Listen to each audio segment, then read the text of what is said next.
chat? You want me to feed you? Hype. Open up chat. Okay, someone. That was like... Bruh. You know what's crazy? I bet you when Angela did this, like, there was at least maybe 2 or 3 guys in chat who, like, instantly fell in love with her. Let's be honest.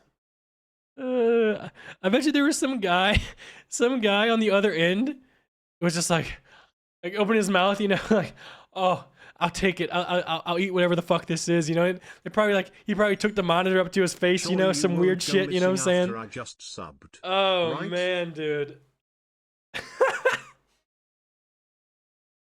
Jesus, dude.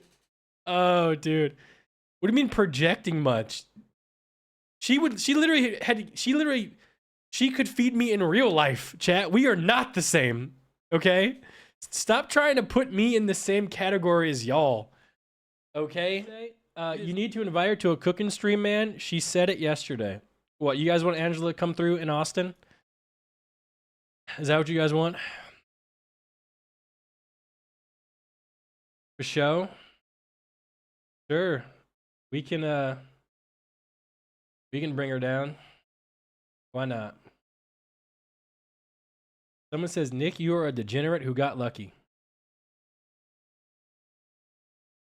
You know what, dude? The more I think about it, the more I realize you're right.